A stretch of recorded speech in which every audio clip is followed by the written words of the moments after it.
West Virginia-Penn State game coming up in a couple of days, of course, from a West Virginia perspective. Key number one, Jarrett, as I see it, how does West Virginia do stopping that vaunted Penn State running game? They returned two fantastic running backs who were freshmen last year. Nick Singleton was the Big Ten Freshman of the Year, ran for over 1,000 yards, nearly 7 yards a carry, is a fantastic back. And the backup, Katron Allen, is a very good back in his own right. West Virginia, under Neil Brown, and even going back a couple of head coaches before that, has historically been good at stopping the run. Last year's defense faltered a little bit. They were worse against the pass, but we'll see with a couple of transfers in and losing a couple of key pieces, at least one key piece in Dante Stills along the D-line.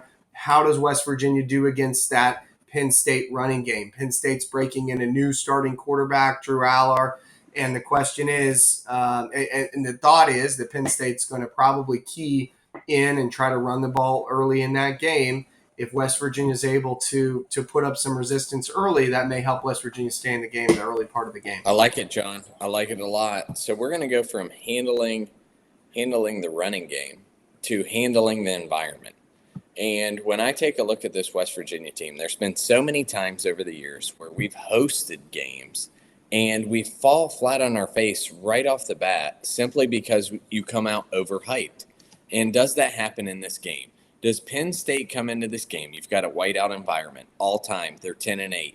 Typically, they come into games playing much more talented teams. Ohio State, better team, yeah. Their whiteout game is usually a better team than this West Virginia team. At least the type of team we think. Yeah, and we can be straight and say that we are not the Ohio State Buckeyes of the past when they come in here mid-season in a whiteout game.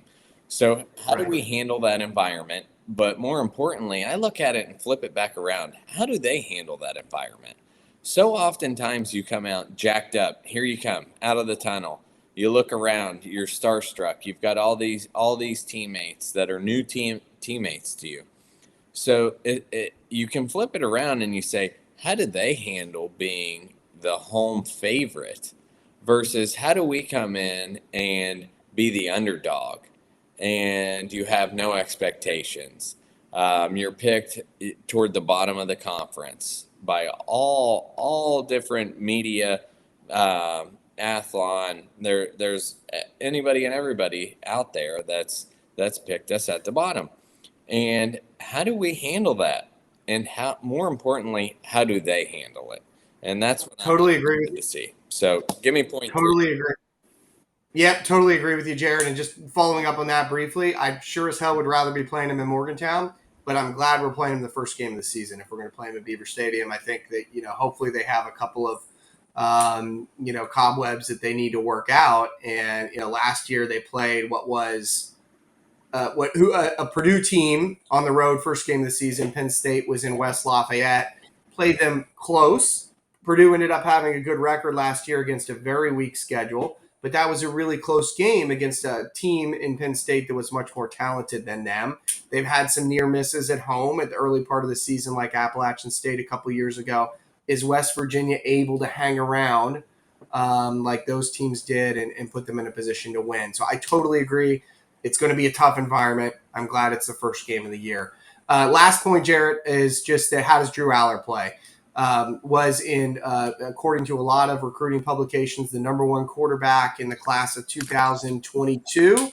This is his first year as a full-time starter. He got a decent amount of playing time last year as a backup.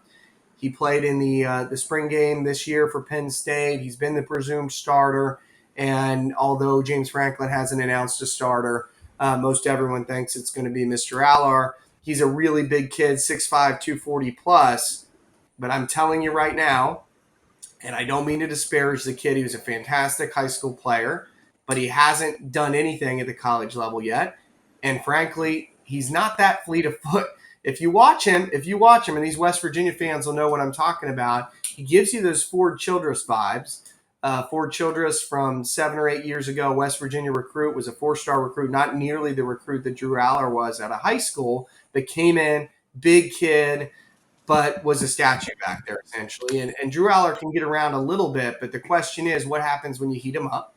What happens? And I know Penn State may have one of the best offensive lines in the country, if not the best offensive line. They're similarly positioned to West Virginia there. Both teams are going to have really good offensive lines. But if West Virginia can find a way to heat Aller up, West Virginia's not going to have to worry about Aller really scrambling all that much, certainly not any design runs.